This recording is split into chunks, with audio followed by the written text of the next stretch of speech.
Hello YouTube, this is Cabalist66, the Cabman, and I am bringing you an unboxing of Fine Mold's Type 89 Medium Imperial Japanese Army Tank. It is set in the Girls und Panzer world, which is a very popular anime in Japan. It's not taken off too good here in the States, but it's very popular over there, and of course everything anime sells big. So here we have, it's Fine Mold's Type 89. Gonna do a quick unboxing for you. If I may, I'll just give you a quick little history on the Type 89 from Fine Molds. It was originally released a few years back, I want to say 2, maybe 3,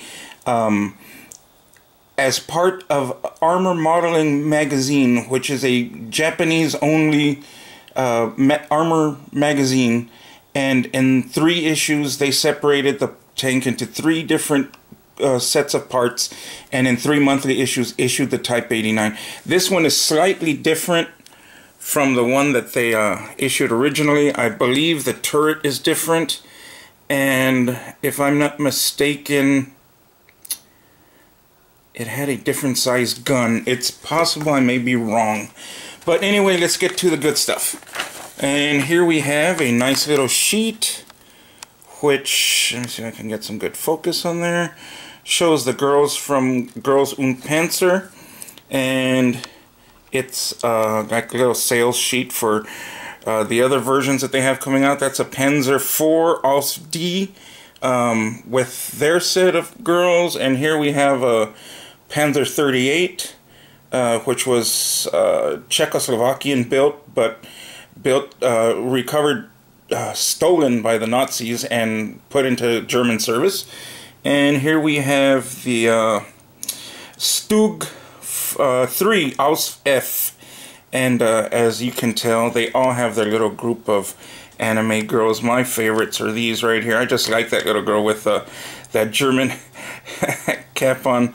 She looks so crazy. You know, the Japanese. You gotta love my people, okay? Okay, so here we go. Let's go into the next one. This is the decal sheet. There, let's see if we can get a little close. I didn't open it up, and I really don't want to. It's pretty much just the engine grills and another detail piece. But there, as you can see, are I think these you're supposed to cut out. Is the instructions don't mention these decals at all. So I'm guessing they're just thrown in so you can stand them up, or, you know, whatever. And here are the decals. This is all Girls und Panzer writing. None of this is actual Imperial Japanese Army kanzashi. It's I can't translate it for you. Sorry. Okay, so let's go on. Let's go on. Here are the instructions. The front page has a nice one-sheet little manga, and of course the obligatory short skirt girls everywhere to be seen. It wouldn't be anime without it. And here we have the instruction sheets. As you can see here, the metal gun barrel is not part of the kit. You have to buy it separately. Hobby Link Japan has these, going for about $40, and the barrel for about $10. If you buy it here in the States, you can expect to pay about double. That's just the way the exchange rate is with the yen and the import. It's just ridiculous, but you're going to pay about double what it costs you in Japan. So here we have some of the fine instructions. One point of note, if anybody knows any differently, Fine Molds is instructing you to paint the interiors of the tank tan, and I think that's the first I've seen of that. Imperial Japanese Army tan, which some companies have produced.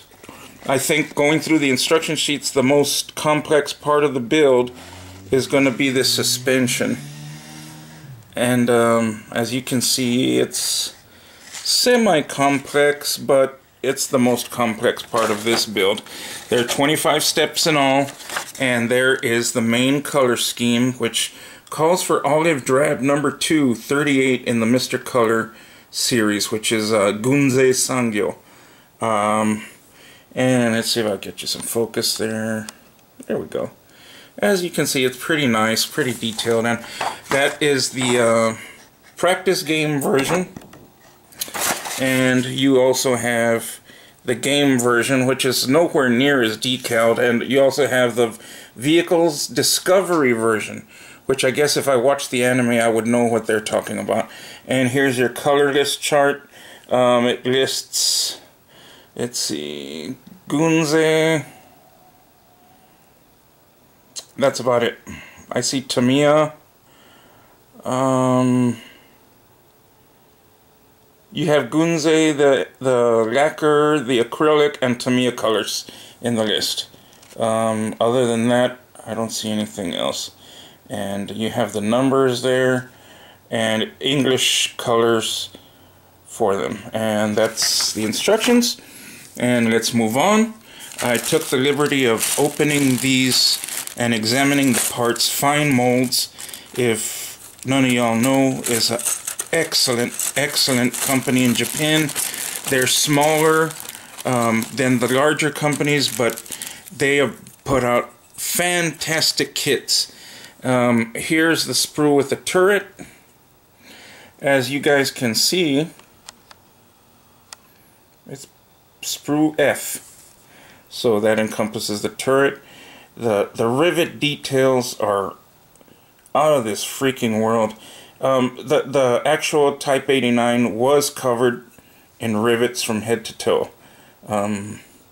The unique shape of the turret, I think, is captured perfectly. You guys are going to have a blast putting this together if you get yourself one. And here's the next sprue, which is sprue E. Let's see if I can get you some.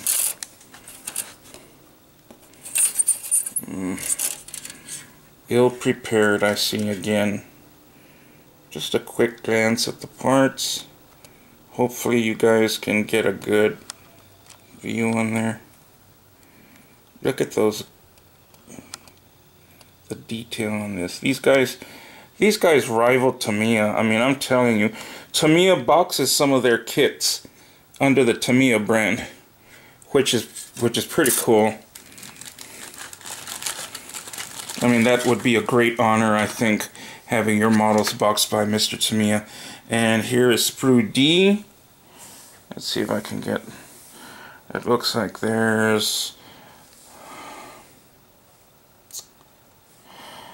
not much of interest.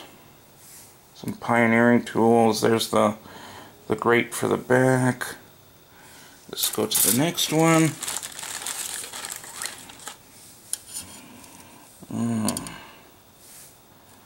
This is sprue J. And Fine Molds, they pretty much follow the steps of Tamiya in that they don't include any metal or fine photo etch in their kits. Okay. And let's go real quick to the next one.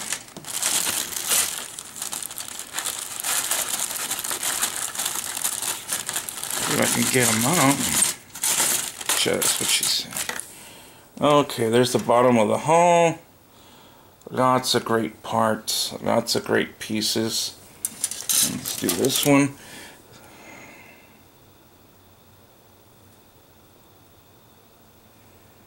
Awesome. One thing I notice about Fine Molds is I think they mold their kits to scale in thinness.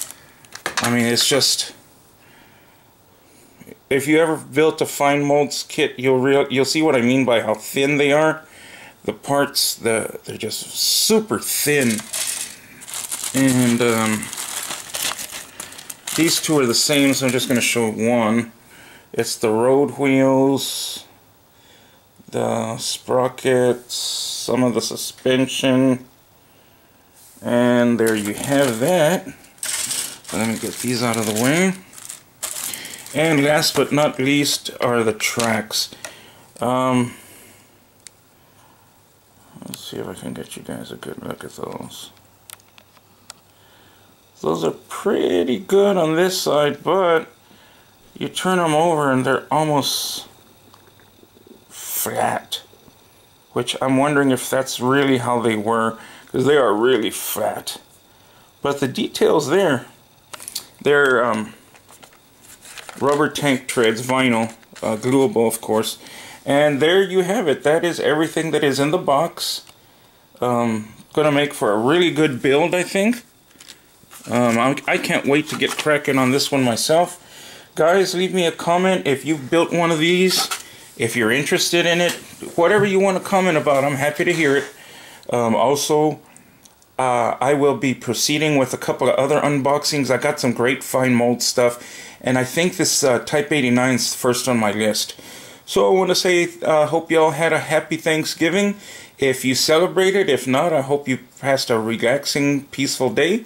Have a great time modeling. I will talk to y'all later. Thank you. This is Cavalist 66.